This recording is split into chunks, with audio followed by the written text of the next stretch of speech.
Happy Sunday. Are you guys having a good time? MomentoCon 2021? Yes? Okay, well, our next two guests are ready to rock and roll. Are you guys ready for them? A little louder. Are you guys ready for them? Please welcome to the stage Jim Beaver and Curtis Armstrong. Come on out, guys. There they are. It's a long walk up here. You guys got to keep clapping and cheering. Hello. Hi. Well, welcome back, guys. Welcome. I keep welcome doing to that. welcome to my living room, my retro living room. Hi, everybody. Hello, widgets. Did you guys get to go out and enjoy the town a little bit last night? No, we were nowhere near anywhere. No. Went Yes. straight to bed. Straight to bed, of course. That's the Straight- proper answer, of It course. was bed, wasn't it? It was, Yeah, yes. okay. We did that. We Well- went out. It was great. That's awesome. We Let's dive right in.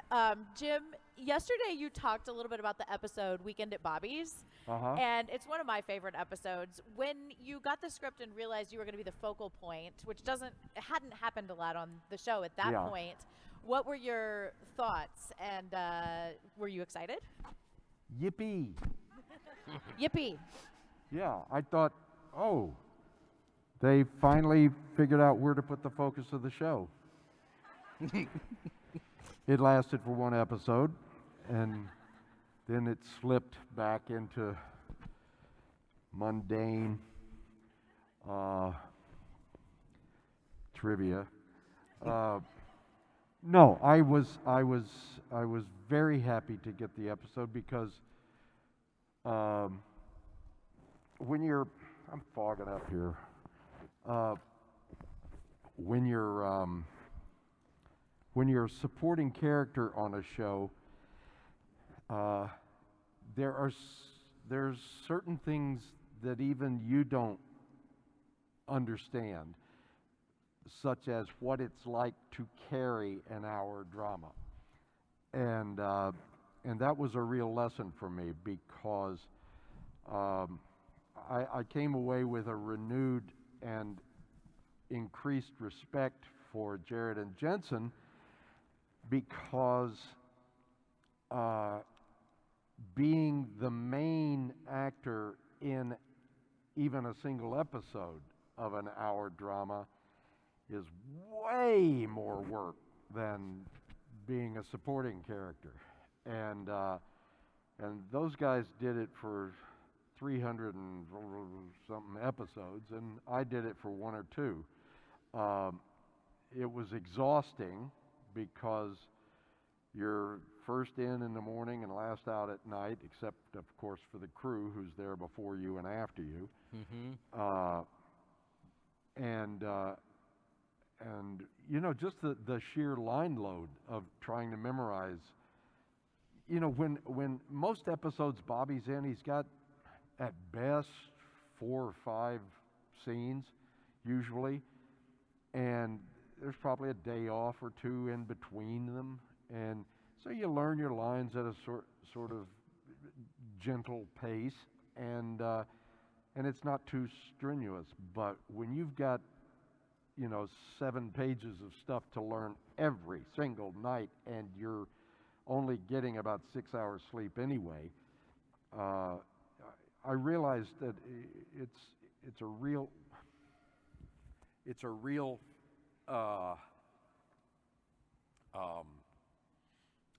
test of an actor, and but on top of that, it was so much fun to have a show focused on Bobby, who is one of the best characters I've ever played, and then to have Jensen directing it. I didn't know if he was going to be any good. He hadn't directed before. Was that literally his first episode he That directed? was the first episode That's he what ever I thought. directed. Okay. And, you know, lots of people get opportunities to direct. The ones who do it really well right out of the gate are few and far between. And Jensen was, this guy had really paid attention during his career, because he didn't make any mistakes that I'm aware of, and he was right. I've told him this, and I don't know if he believes me or not, but I trust him as well as I trust any director I've ever worked for. He's just that good. So it was great.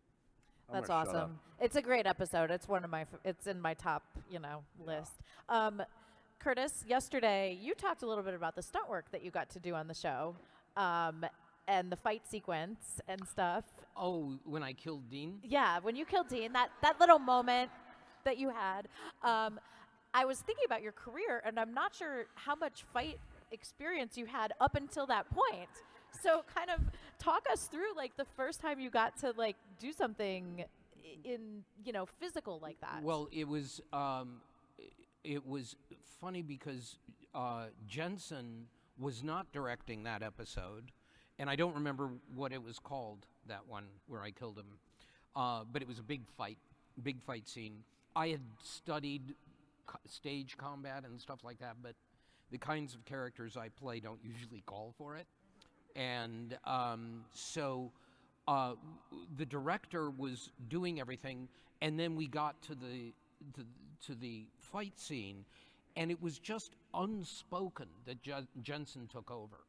It wasn't like he interrupted, and it was like the director just stepped aside, and Jensen started coaching me about how we were going to go through that.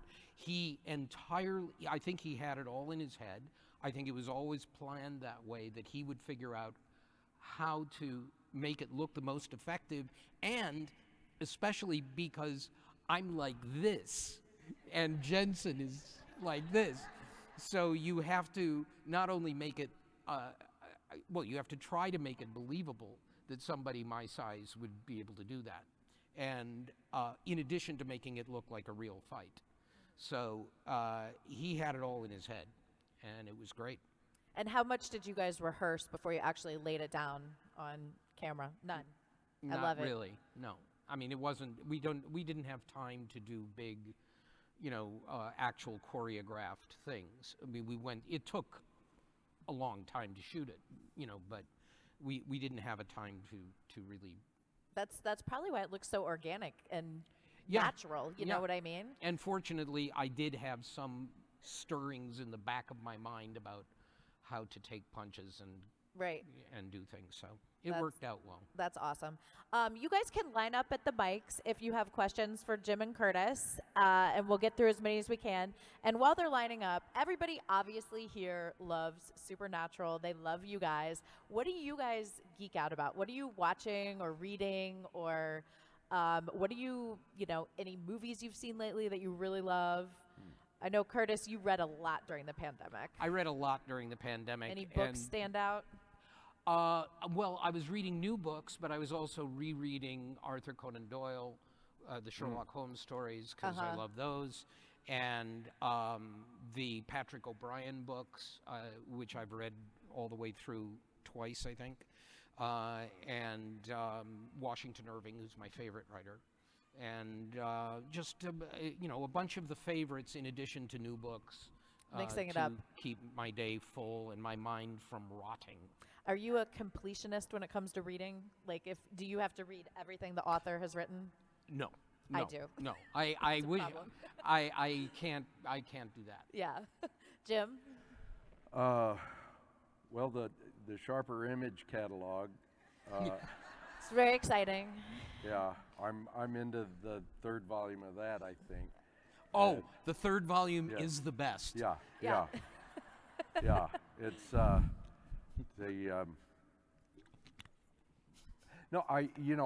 we were talking in the green room earlier. I just a couple of days ago watched an episode of something that I had never heard of because a friend of mine was in it, and discovered this fabulous show called What We Do in the Shadows. Yeah. I thought that was hysterical. And now I got to go back to the beginning and start and go all the way through it. So, sometimes you discover stuff just because somebody is in it. Yeah. And so I had lunch with Haley Joel Osment's father.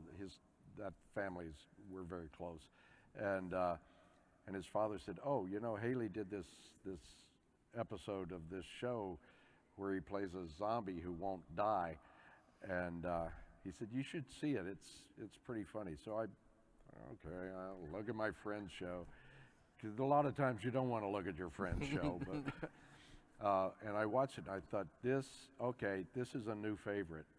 I gotta check it out. I love that one too. Yeah. Hi. Hi, my question is for both Jim and Curtis. What was it like filming the Hollywood parody too? Well, you know, it's weird. Somebody sent me a link to it the other day, and I looked at it, and I thought, oh, I'd forgotten I did this.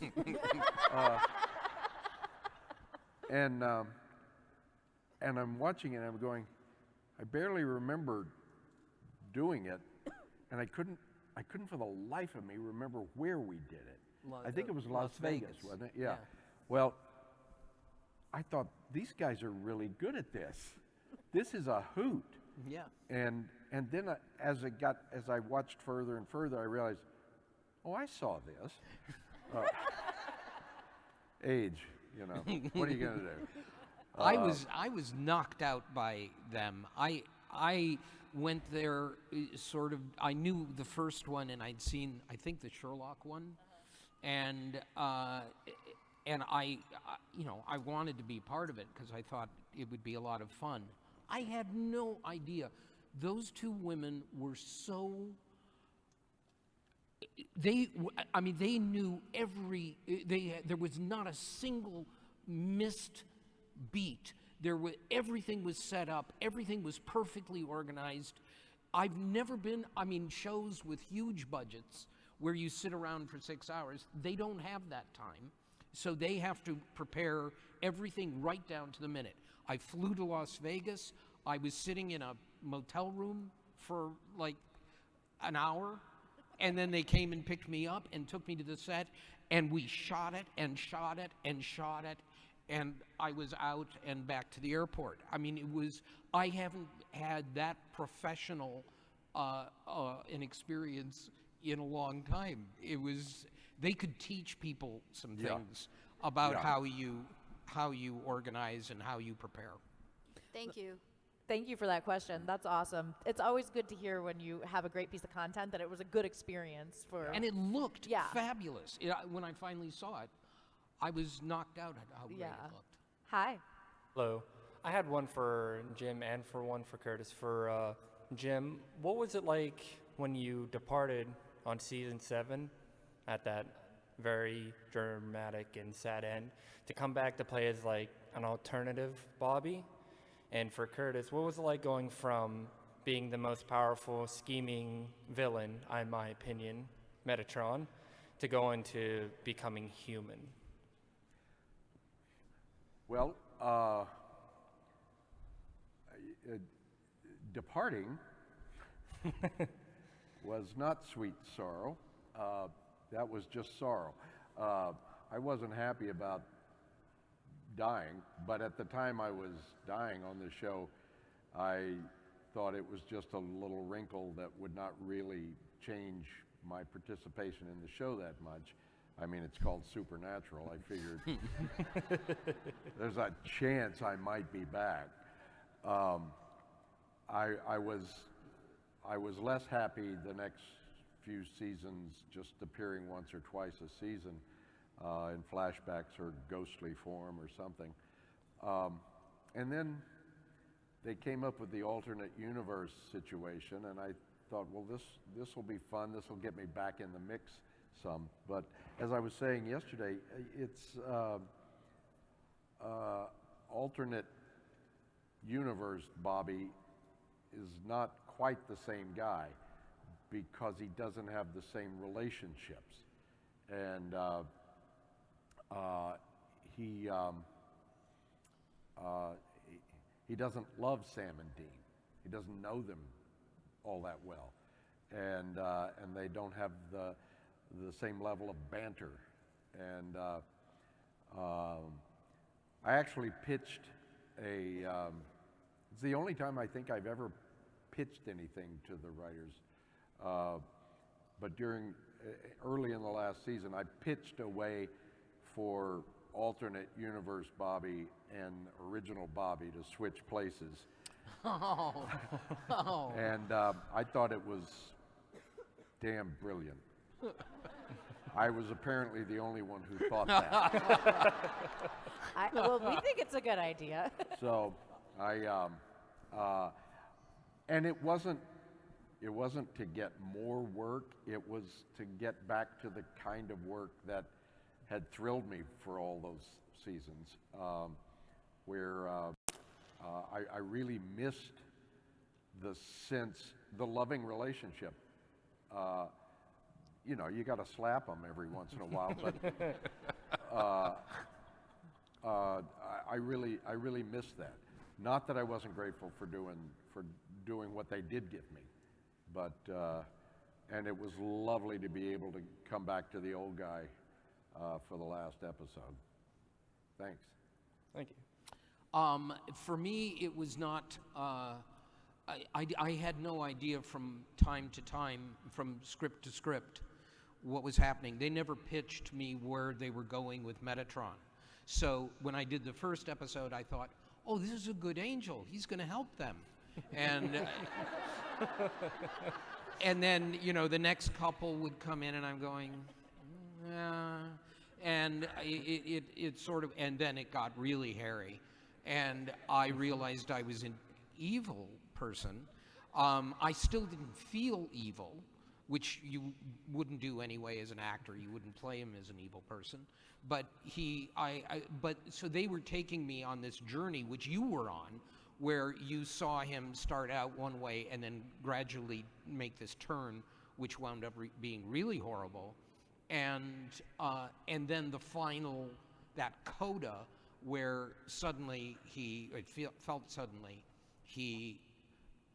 makes this change and realizes, in Don't Call Me Shirley, which was my favorite for obvious reasons. And when you got to that, it was like, that was the best thing ever for me, was doing that episode with Rob.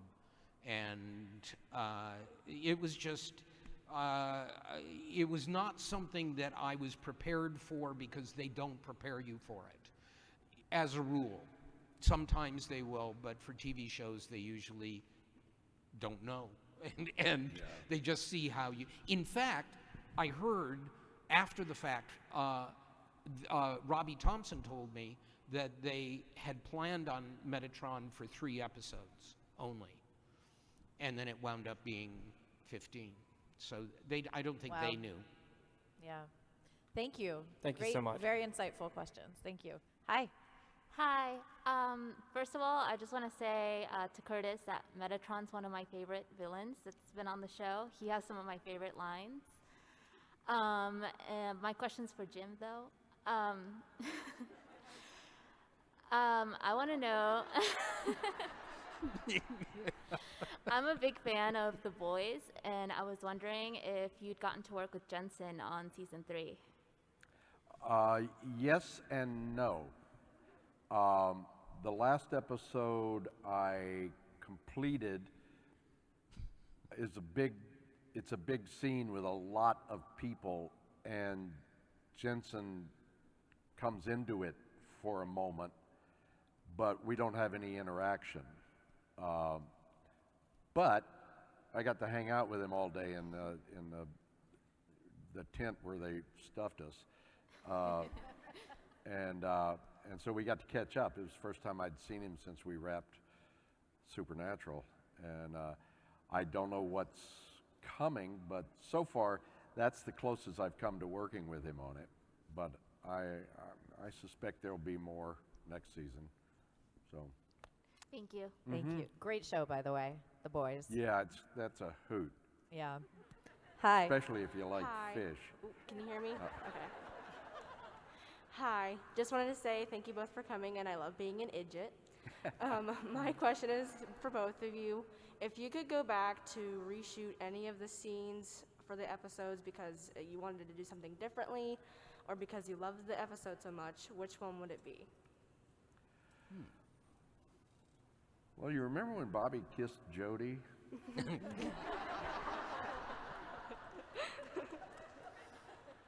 I think I could improve on that.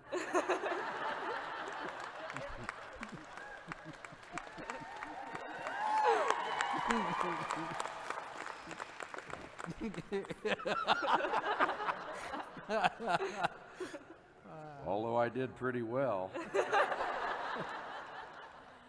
Curtis? I'm embarrassed to say that nothing jumped out at me as horrible that I'm not that crazy about watching myself anyway. So I tend to think everything I do is pretty negligible in my head. And so when it came to Supernatural, because it was so exceptional, the actors and the writing and the directing were so exceptional, I never thought there was a way that I would do anything different. It was so perfectly structured, and I think for the most part I came up to it the way that I was supposed to, but I can't think of one where I went, I should have done this, which I do most of the time. But I can't think of it in the context of Supernatural. Thank Maybe you. Because Thank you. it was perfect the first time. It was That's perfect the the first reason. time. See, he understands. They hire us because we are, what are we? Perfect. Perfect. Perfect. We agree. Hi. Hi. So, my question's for Jim. So whenever my mom and I are referring to you, we always call the character Good Dad Bobby because he was arguably the only father Sam and Dean ever had. So I was just wondering if your goal when playing Bobby was to always play that father figure. Well, when I started out playing Bobby, I think maybe not a lot of people remember this. The first episode Bobby's in, it's kind of like he barely knows them, and they develop the backstory with them over time, so that first episode doesn't make quite as much sense now, because he kind of acted like they were young guys he had heard of. I never. And different actors work different ways, but I never gave much thought to how I would play Bobby.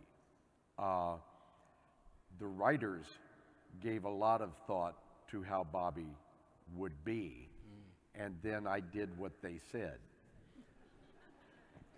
But as time went on, that relationship, that sort of fatherly guidance and connection, it grew in me, but it wasn't something that I did. Does that make sense? I felt it, but I didn't do it. It was there in the writing. Yeah. And it was there in even the physical and spatial relationship between Bobby and the boys. And a lot of people ask me if we have had the same relationship out of character, and not at all. Not at all.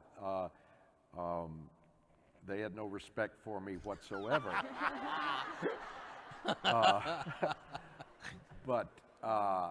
And I didn't, I wouldn't give those guys advice because they know what they're doing already. And in fact, I learned an awful lot from them. Yeah. Jensen's a master at camera work, whether it's in front of or behind the camera. And I learned an awful lot about dietary do's and don'ts from Jared. Uh, so the relationship was there, but like everything else, it starts on the page, and which of course starts within the writer's imagination. And so they just brought the horse in, I got on it and rode. Thank you. All right, thank you very much. I like that though. Good dad, Bobby. It's nice. Hi. Hi, this one's for both of you and it's simple, but what's your favorite shoe brand? What's your favorite shoe brand? What type of shoes do you guys like?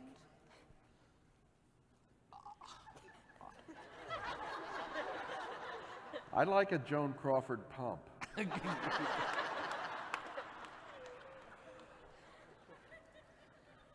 You got some Brooks on, some running shoes. What are these? I don't Brooks. even know what I'm wearing. Brooks.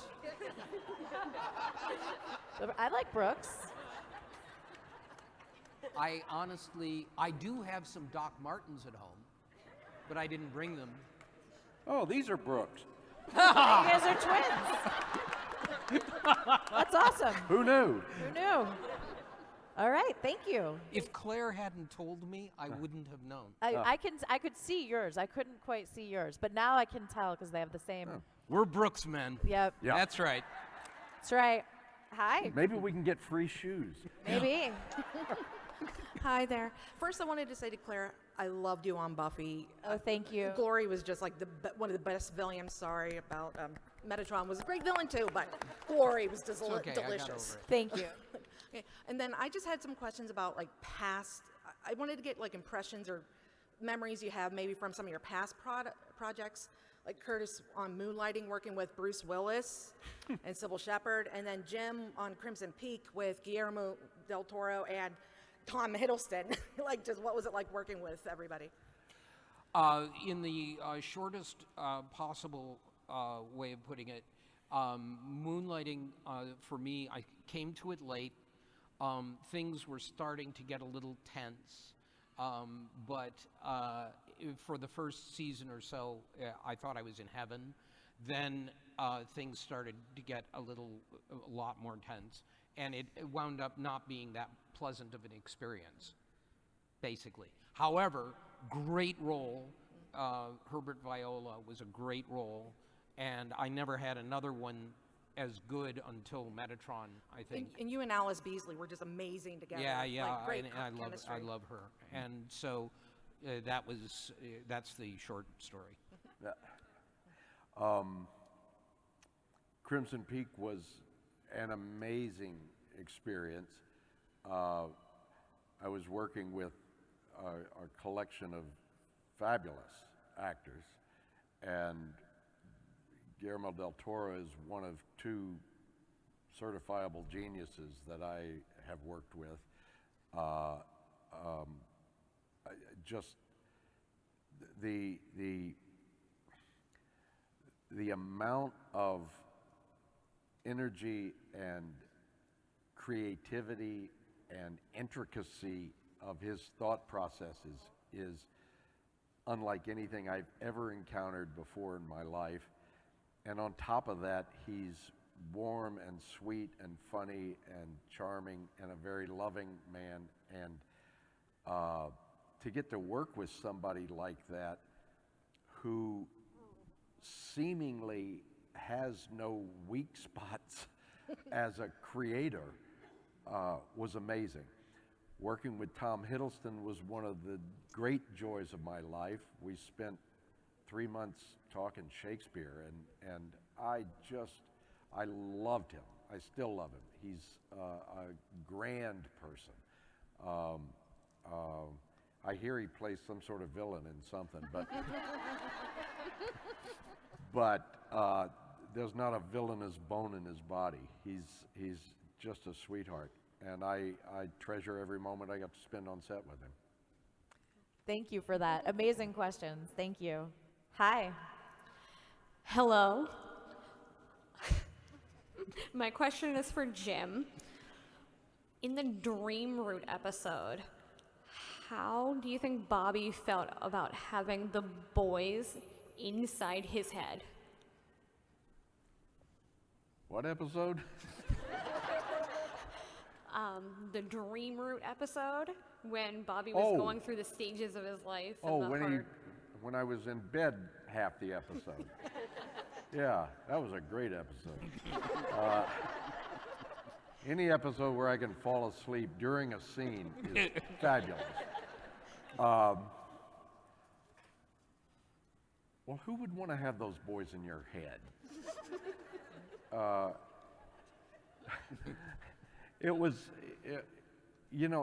It's funny because the plots of the episodes kind of all wash together. It's sort of like, what's your favorite atom in a pot of soup? There's just lots of them. What I remember most about the episode is just what always happened whenever Bobby was in bed and the boys were around him, and that was getting my toes twisted by off-camera Jared. So some of the best, most concentrated and committed acting I have ever done has been in bed trying to be dramatic while Jared twisted my toes. I will never unsee that image. Yeah. And he doesn't know his own strength, and I only have 3 toes left. Makes me walk funny, but I remember more of that stuff than I remember of the episode, really. When you're doing it, it's kind of like,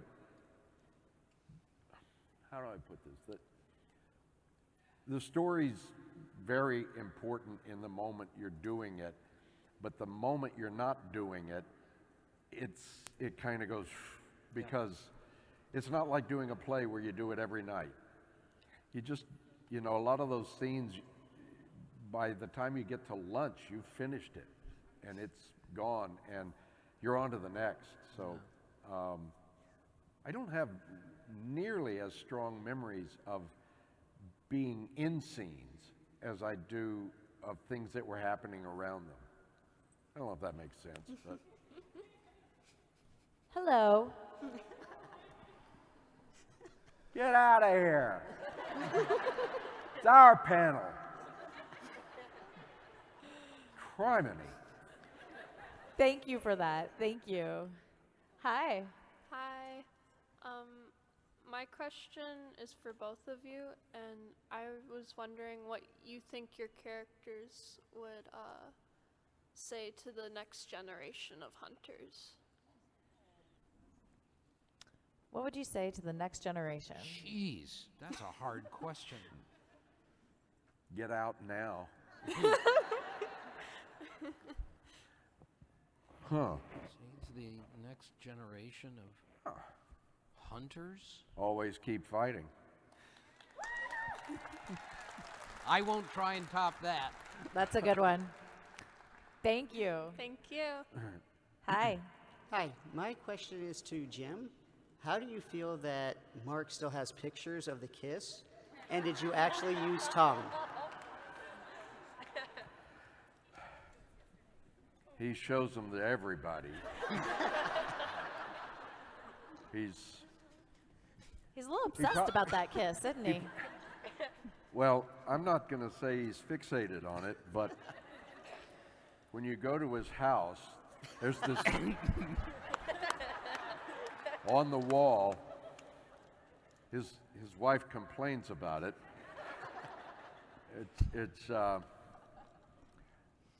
I actually look pretty good in that shot, but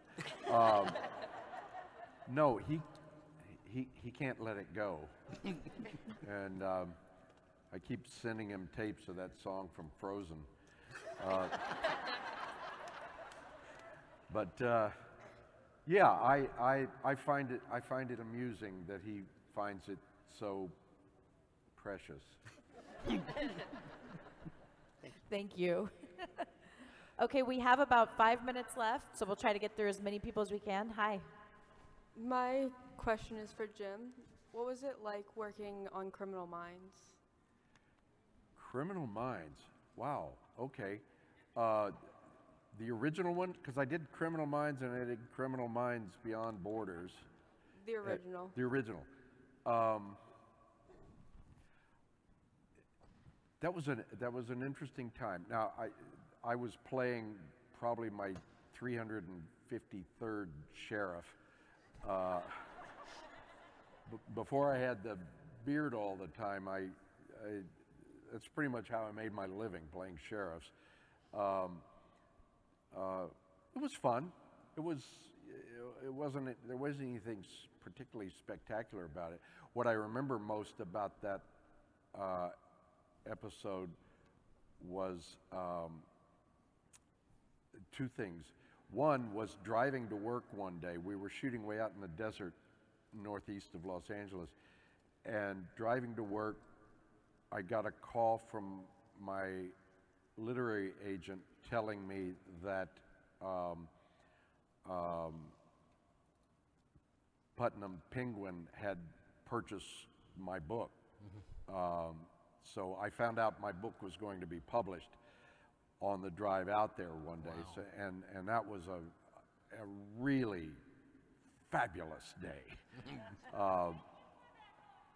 You're welcome. Thank you.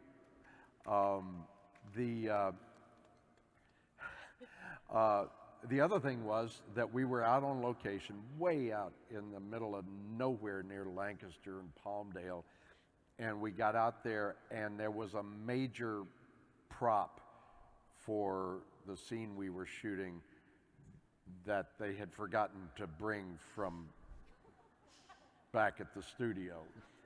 And so this crew of about 200 people just sat there out in the desert while somebody drove 40, 50 miles back to Los Angeles to get the prop. Somebody probably lost their job over that. I don't know, but that's my most memorable experience. It was fun, nice people. Thank you. Hi. I have a question for both of you. What was your first reaction to the show ending, and is there anything you would change? First reaction to when they found out the show was season 15 was going to be it? Yeah. Yeah. Well, I no longer, I had not been involved with the show for quite a long time. So I found out about it by reading it in the paper. You just didn't give a damn, did you? Well, I remember the first thing I thought was, oh, they're not bringing me back.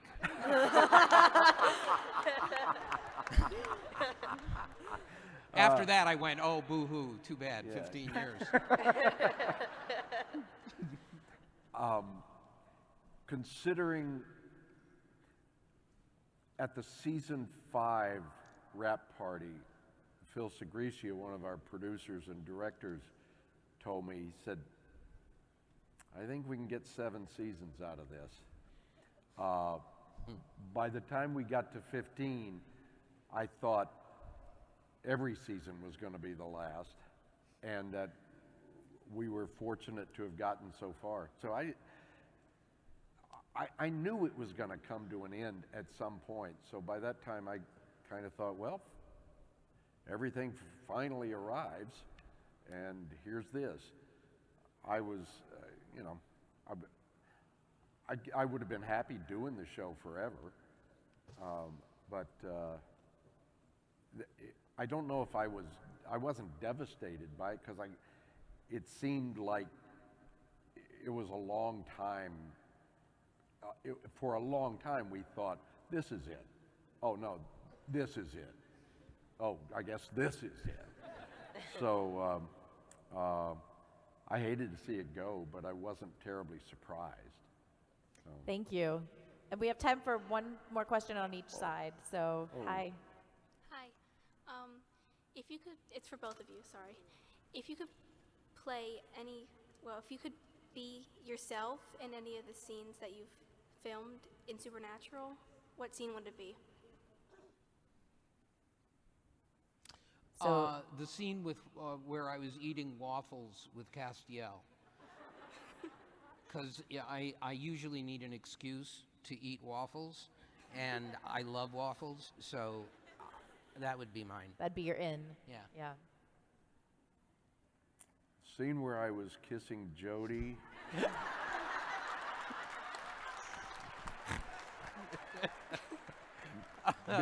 Because I usually need an excuse to kiss a pretty woman.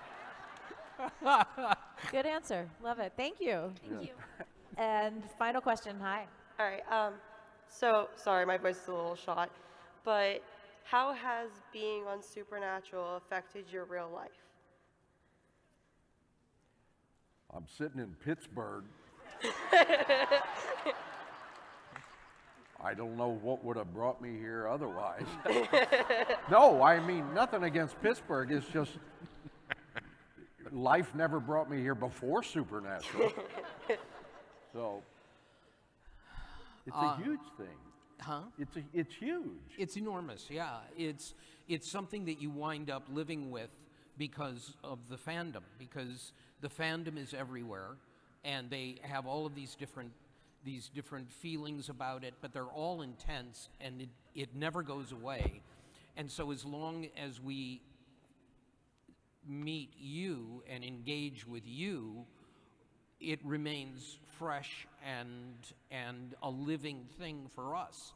And it's happened with me once or twice. Once, actually, truthfully, with Revenge of the Nerds. Aside from that, it's never happened, and never on this level, that you would have something so living that has been not a part of your life for so long. Yeah. So it's been a big important deal. The fandom has made it a live thing for us. It is the fandom that's made the difference, because I've done hundreds of television episodes, and it's rare that I think about any of them in particular. But you guys won't let this thing die. Thankfully. Thank you. Thank you. Great last question. Thank you guys so much for coming. Thank you. Did you enjoy Jim and Curtis today? Give one more big round of applause, and make sure you go out and say hi to them throughout the rest of the day. Thank you.